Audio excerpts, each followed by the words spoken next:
Class, welcome to my YouTube channel Namaste history. इस वीडियो में हम डिस्कस कर रहे हैं बेसिकली अपना क्लास 9th का chapter number 2 that is Russian revolution. इससे पहले रशियन रिवॉल्यूशन का पार्ट 1 मैंने अपलोड कर दिया है। आप ऊपर आई बटन पे क्लिक करेंगे तो आपको रशियन रिवॉल्यूशन का पार्ट 1 मिल जाएगा। चलिए वीडियो को स्टार्ट करते हैं। अब देखिए रशियन अंपायर में सबसे पहले हम कुछ इंट्रो देख लेते हैं कि रशियन अंपायर में कौन कौन लोग थे। तो सबसे पहले अगर आप देखोगे तो आपको यहाँ पे लगेगा कि वहाँ पे जो किंग था वो था आपका जार निकोलस टू। ये पूरा एक नाम है, ये कोलन यहाँ पे आ गया है। किंग है आपका जार निकोलस टू, वाइफ है उसकी जारीना अलेक्जेंड्रा। ये हमें दो नाम याद रखने हैं। जो किंग है वहाँ पे उसका नाम है जार निकोलस टू, वाइफ का नाम है जारीना अलेक्जेंड्रा। ये जो टाइम पीरियड की बात हो रही है लगभग 1914 के आसपास की बात हो रही है। वो इनकी जो डायनेस्टी थी वो रोमानोव डायनेस्टी थी। ठीक, जैसे कि हमें याद होगा फ्रांस में अगर फ्रेंच रिवॉल्यूशन आप लोगों ने पढ़ा है तो उसमें जो हमारे लुई 16 थे वो बर्बन डायनेस्टी के थे। ऐसे ही यहाँ पे जान निकोलस टू रोमानोव डायनेस्टी के। ये कुछ फैक्चुअल पॉइंट्स है जो हमें याद रखने हैं। ये रहे आपके जान निकोलस टू, ये रही आपकी जारीना अलेक्जेंड्रा। देखो अगर हम बात करते हैं रशिया की इकोनॉमी की, तो रशिया की इकोनॉमी उस समय टोटली एग्रीकल्चरल इकोनॉमी थी। वहाँ सिर्फ एग्रीकल्चर होता था, खेती बाड़ी होती थी और 90% पॉपुलेशन वहाँ पे एग्रीकल्चर में इन्वॉल्व थी। वो वहाँ पे इंडस्ट्रियलाइजेशन बाद में आया था और था भी तो बहुत छोटी जगहों में, हम कह सकते हैं बहुत स्मॉल पॉकेट्स में था। 90% पॉपुलेशन आपकी एग्रीकल्चर में एंगेज थी। ठीक है, cultivators produce for their needs as well as for export. इतना आराम से एक्सपोर्ट होता था, अपनी नीड्स भी सेटिस्फाई होती थी, प्लस जितना भी एग्रीकल्चर हमें एक्स्ट्रा जो हमारी सरप्लस क्रॉप्स थी उन्हें हम एक्सपोर्ट भी करते थे। तो हम यहाँ क्या है कि एग्रीकल्चरल इकोनॉमी है, हम टोटली एक्सपोर्ट करते थे वहाँ पे एग्रीकल्चरल एक्टिविटीज़ को। हाँ, हम ये कह सकते हैं पीटर्सबर्ग एंड मॉस्को ये हमारे मेजर इंडस्ट्रियल एरिया थे उस समय पे। हम कह सकते हैं कि स्मॉल पॉकेट्स में बहुत कम जगहों पे आपका क्या था, सिर्फ बेसिकली इंडस्ट्रियल एक्टिविटीज़ थी। पूरे रशिया में हम कह सकते हैं 90% एग्रीकल्चर ही एग्रीकल्चर था। Only few industries were there, लिखा भी है साफ साफ, वहाँ पे बहुत कम इंडस्ट्री थी। तो हमें क्या याद रखना है कि ये एग्रीकल्चरल इकोनॉमी थी। ठीक, क्लियर है। नेक्स्ट आगे बढ़ते हैं तो देखते हैं 1890s में क्या होता है कि रेलवेज एक्सपेंड करते हैं। 1890s आते आते रेलवेज एक्सपेंड करते हैं और फॉरेन इन्वेस्टमेंट इंक्रीज करता है। अब यहाँ पे रेलवेज एक्सपेंशन का फॉरेन इन्वेस्टमेंट से क्या मतलब है, जब भी किसी भी देश में कोई भी चीज़ डेवलपमेंट की तरफ जाता है तो वहाँ पे एफडीआई बढ़ता ही बढ़ता है। फॉरेन इन्वेस्टमेंट का मतलब क्या है कि विदेशी कंपनीज आके यहाँ पे पैसा लगाती हैं। तो रेलवेज एक्सपेंड हो रहे थे, सबको लग रहा था कि धीरे धीरे रशिया में हमें अपनी इंडस्ट्री सेटअप करनी चाहिए थी, तो लोग फाइनली रशिया की तरफ मूव कर रहे थे। वहाँ पे फॉरेन इन्वेस्टमेंट बढ़ रहा था और नंबर ऑफ इंडस्ट्रीज भी इसी वजह से रशिया के अंदर बढ़ रही थी। कोल प्रोडक्शन वहाँ पे आते आते डबल हो गया था और आयरन स्टील का प्रोडक्शन तो 4 गुना बढ़ गया था। और भैया इंडस्ट्री सबसे बड़ा सोर्स थी प्रॉफिट के लिए। इंडस्ट्रीज वर दी प्राइवेट प्रॉपर्टी। जैसा कि मैंने लास्ट वीडियोस में आपको बताया था, सोशलिस्ट हमेशा प्राइवेट प्रॉपर्टी के अगेंस्ट रहे थे। प्राइवेट प्रॉपर्टी अगेंस्ट क्यों रहे थे, क्योंकि वो चिढ़ते थे, उन्हें बुरा लगता था कि यहाँ पे सिर्फ इंडस्ट्रियलिस्ट प्रॉफिट कमा रहे हैं और उन्हें किसी भी वर्कर के वेलफेयर से कोई भी मतलब नहीं है। तो इंडस्ट्रीज वहाँ क्या है, एक प्राइवेट प्रॉपर्टी थी इंडस्ट्रियलिस्ट की। ये क्लियर हुआ यहाँ पे। ठीक, अब आगे बढ़ते हैं। Causes of Russian revolution. Russia में रिवॉल्यूशन होने के बहुत सारे कॉजेज हैं, मैंने एक ही स्लाइड में आपको सारे कॉजेज बता दिए हैं। सबसे पहली बात, जो जान निकोलस टू था वो डिवाइन थ्योरी ऑफ किंगशिप में बिलीव करता था। इसका मतलब ये है कि बस मैं राजा ही खुदा है। ठीक है, कि राजा ने जो कह दिया वो ही फाइनल है, that is divine theory of kingship. Divine मतलब भगवान, खुदा। टैक्सेस बहुत हाई थे, taxes were high to maintain the army. वहाँ पे आर्मी के मेंटेनेंस के लिए टैक्सेस बहुत ज़्यादा लिए जाते थे। और एक सबसे बड़ी कहानी ये थी कि jar was dominated by his wife जारीना Alexandra.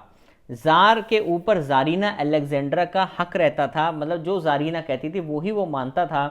और जारीना किसके कंट्रोल में थी, एक तांत्रिक था रास्पुटिन। रास्पुटिन तांत्रिक कंट्रोल करता था जारीना को, और जारीना कंट्रोल करती थी अपने हस्बैंड जार निकोलस II को। तो कह सकते हैं कि पूरी की पूरी रॉयल फैमिली करप्ट थी। और अब हम बात करें, जैसे हमने भी देखा था कि इंडस्ट्रियलाइजेशन हो रहा था, तो वर्कर्स को 12 से 15 घंटे के लिए काम करना पड़ता था इंडस्ट्रीज में, और वेजेस वर्कर्स की बहुत ही कम थी। तो हम कह सकते हैं धीरे धीरे ये कॉजेस बनते गए। आगे देखिए, childrens and women were preferred as workers. उन्हें वर्कर्स तो मानते थे, बट भैया अगर वो सैलरी मांगते थे तो वो देते थे जीरो। जीरो क्यों देते थे? क्योंकि वो ये मानते थे ये अंडरपेड एम्प्लॉय हैं। बच्चे और औरतें काम तो करते थे, वर्कर्स तो थे वो, लेकिन वो अंडरपेड एम्प्लॉय थे। मतलब उनको ये माना जाता है कि इन्हें काम नहीं करना है, मतलब काम करेंगे लेकिन सैलरी नहीं मिलेगी। सोसाइटी 2 क्लासेस में डिवाइड थी, एक प्रिविलेज्ड और एक non privilege society. Privilege society and non privilege society. Privilege नाम से ही लग रहा है, प्रिविलेज लोग, बड़े लोग, एरिस्टोक्रेट्स, नोबल्स, राजा, प्रिविलेज, ऐसे लोग जिन्हें कि इन्फ्लुएंशियल पीपुल हैं, जिनके पास सारे पॉलिटिकल राइट्स हैं, इनके पास सारे के सारे पॉलिटिकल राइट्स हैं, दैट इज प्रिविलेज क्लास। और नॉन प्रिविलेज क्लास कौन सी थी? समझ ही गए होगे, जो ये 10% थे, तो नॉन प्रिविलेज कितनी थी? 90% थी। अब इस नॉन प्रिविलेज क्लास में फार्मर्स थे और वर्कर्स थे, इंडस्ट्रियल वर्कर्स थे। इंडस्ट्रीज आपने देखा कि बहुत कम जगहों पे इंडस्ट्रीज थी, तो वहाँ वर्कर्स काम कर रहे थे, प्लस फार्मर्स ही फार्मर्स थे, पीजेंट्स ही पीजेंट्स थे, कुछ बड़े पीजेंट्स थे, कुछ छोटे पीजेंट्स थे। तो वहां पे ये सब आपको देखते लग रहा है कि कैसे किस तरीके से रशिया में रिवॉल्यूशन की स्टार्टिंग हुई। अब देखो सबसे बड़ी दिक्कत क्या थी? Poor sanitation. वहां जहां वर्कर्स काम करते थे वहां पे सैनिटेशन सुविधा अच्छी नहीं थी, वहां वर्कर्स के लिए कोई भी साफ सफाई का ध्यान नहीं रखा जाता था, और वहां पे पुअर हेल्थ फैसिलिटीज थी। मतलब अगर कोई वर्कर बीमार भी हो गया तो उसके लिए हेल्थ फैसिलिटीज अच्छी नहीं थी। और all high official class were recruited from the upper class only. नाम से ही लग रहा है कि भैया सारे एरिस्टोक्रेट्स, या हम कह सकते हैं बड़े बड़े जमींदार, उन्हीं लोगों को हम सिर्फ अपर क्लास से सिलेक्शन होता था, और ये सारे करप्ट और इनएफिशिएंट थे। और रशियन लैंग्वेज को कंपलसरी कर दिया गया गवर्नमेंट जॉब्स के लिए। जो वहाँ पे नॉन रशियंस थे, जो भी वहाँ नॉन रशियन थे, उनके पॉलिटिकल राइट्स छीन लिए गए और बोला गया कि भैया रशियन लैंग्वेज सीखिए। तो देखो धीरे धीरे करके किस तरीके से रशिया के अंदर एक रिवॉल्यूशन की स्टार्टिंग हो रही है। ये सारा बेस बनता गया धीरे धीरे कैसे रशिया में स्टार्टिंग हुई, किसकी? आपकी रिवॉल्यूशन की। अब देखो सबसे बड़ा कंसेप्ट, अभी तो हमने लास्ट वीडियोस में देखा था कि सोशलिज्म यूरोप में आया था, किस तरीके से लिबरल्स थे, रेडिकल्स थे, कंजर्वेटिव्स थे। फ्रेंच रिवॉल्यूशन के बाद कैसे कंजर्वेटिव्स मान गए कि हाँ भाई सोशलिज्म होना चाहिए। लेकिन रशिया में कैसे आया? रशिया में मेजर लीडर बने लेनिन। अभी हम आगे लेनिन के बारे में भी देखेंगे। 1914 से पहले सारी पॉलिटिकल पार्टीज इलीगल थी रशिया में। सोशलिज्म का मतलब फिर बता रहा हूँ समाजवाद, work for the welfare of society, 100% government interference, means of production हमेशा किसके हाथ में होंगे? गवर्नमेंट के हाथ में होंगे या कोऑपरेटिव्स के हाथ में होंगे। ठीक है। कम्युनिज्म क्या होता है? कम्युनिज्म मैंने लास्ट वीडियोस में आपको बताया है, एक ऐसी कंडीशन, एक ऐसा समय जिस समय की गवर्नमेंट ही नहीं है, नो गवर्नमेंट। अब गवर्नमेंट नहीं है तो भैया मीन्स ऑफ प्रोडक्शन सबके पास अपने अपने होंगे और कोई पैसा नहीं होगा। सोशलिज्म में क्या है कि गवर्नमेंट है, अगर गवर्नमेंट है तो मीन्स ऑफ प्रोडक्शन गवर्नमेंट के हाथ में है या कोऑपरेटिव्स के हाथ में है या पब्लिक के हाथ में, सबके पास मीन्स ऑफ प्रोडक्शन है। ठीक है। और अगर हम 10,000 रुपये कोई कमाता है तो 10,000 रुपये वो आपस में डिस्ट्रीब्यूट करेगा। आगे बात समझे, सोशलिज्म समाज के लिए, work for the welfare of society. अब यहां पे देखो कहानी बनी George Plekhanov, a follower of Karl Marx. इन्होंने कौन सी पार्टी बनाई? Russian social democratic, Russian social, इसे रिपीट हो गया है, रशियन सोशल डेमोक्रेटिक पार्टी, ये नहीं है, रशियन सोशल डेमोक्रेटिक पार्टी, ये इन्होंने एक पार्टी बनाई। अब बहुत सारे सोशलिस्ट ने इस पार्टी को ज्वाइन किया और ये क्या बन गई? इसका नाम चेंज हो गया, सिंपल से ज़्यादा नहीं करना है, Russian socialist democratic labour party इन 1898। ये सोशलिज्म की थ्योरी है जस्ट, ठीक है, ये याद नहीं रखना है यहाँ पे, इसको भूल जाना है क्योंकि रिपीट हो गया है। Some Russian socialists feel that peasants would be the main force of revolution because they are considered as natural socialist। ये एक बहुत अजीब सी लाइन है, इसको समझना होगा। कि यहाँ पे ये तो मैं पहले काट दूँ, ये 1 मिनट, हाँ, ये कुछ सोशलिस्ट ऐसा बोल रहे थे कि पीजेंट्स जो खेती करते हैं वो हमारे मेन फोर्स हो सकती है रिवॉल्यूशन की, क्योंकि ये नेचुरल सोशलिस्ट है।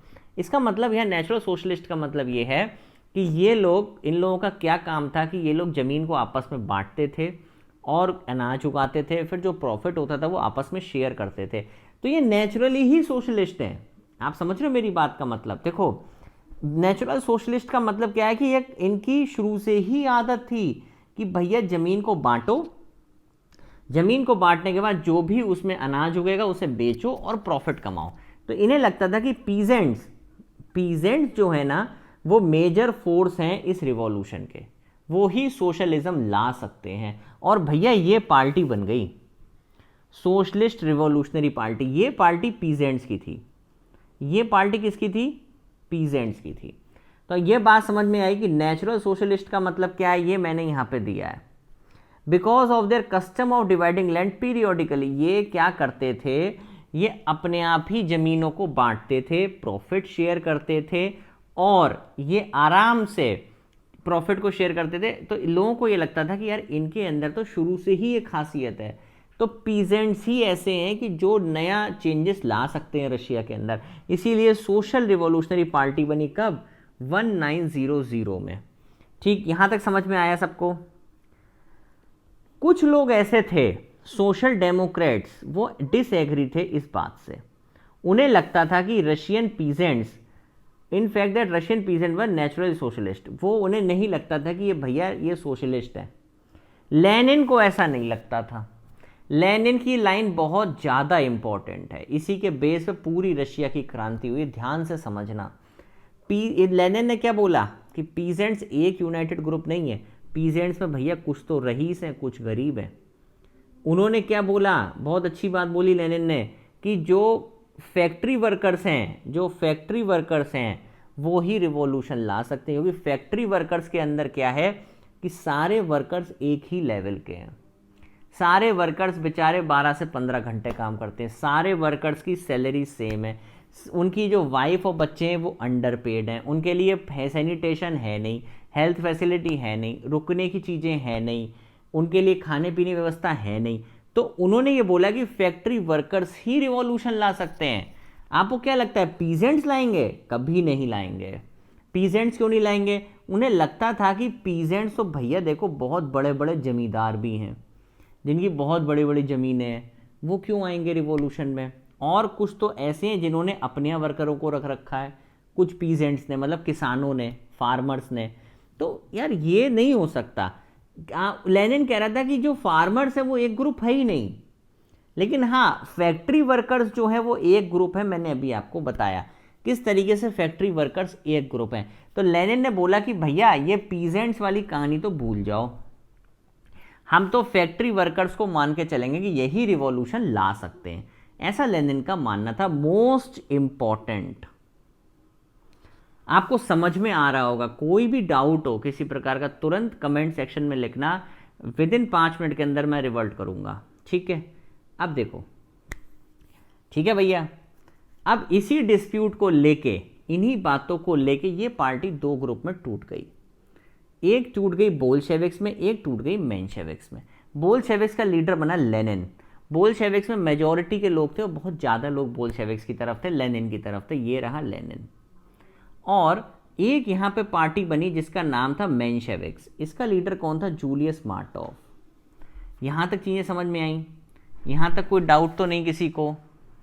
ठीक है, तो Russian social democratic labour party बनी। हमें समझ में आया एसआरपी क्यों फेल हो गई, सोशलिस्ट रिवॉल्यूशनरी पार्टी क्यों फेल हुई। क्योंकि लेनिन ने साफ ये चीज़ बोली थी कि भैया ये देखो पीछे। यहाँ पे लेनिन ने क्या बोला कि सिर्फ फैक्ट्री वर्कर्स ही रिवॉल्यूशन ला सकते हैं, और कोई भी, अगर हम बात करें पीजेंट्स कभी भी रिवॉल्यूशन नहीं ला सकते। लेनिन ने साफ बोल दिया कि पीजेंट्स एक यूनाइटेड ग्रुप नहीं है। और कौन लाएगा रिवॉल्यूशन? सिर्फ फैक्ट्री वर्कर्स लाएंगे। आई होप यहाँ तक क्लियर है, यही मेन पॉइंट था। और ये पार्टी टूटी। बोल्शेविक्स का लीडर बना लेनिन, मेंशेविक्स का बना जूलियस मार्टोव। ये आपकी बुक में नहीं है, ये एडिशनल इंफॉर्मेशन है। अब उसके बाद आगे बढ़ते हैं। बोल्शेविक्स पार्टी ने यहाँ ये सोचा, बोल्शेविक्स पार्टी ने क्या सोचा यहाँ पे, बोल्शेविक्स पार्टी ने ये सोचा कि भाई ऐसा है, that party should be disciplined and should control the number and quality of its member. Bolsheviks party ने क्या बोला कि पार्टी जो होगी डिसिप्लिन होगी एंड यहाँ पे लिमिटेड नंबर ऑफ मेंबर्स आएंगे, ऐसा नहीं कि सभी लोग आ जाएंगे। और उसने सीधे सीधे बोला कि भैया कोशिश करो कि सिर्फ फैक्ट्री वर्कर्स ही बोल्शेविक्स के मेंबर बने। समझ में आ रहा है ना किस तरीके से बोल्शेविक्स और लेनिन सिर्फ और सिर्फ फैक्ट्री वर्कर्स पे फोकस कर रहा है।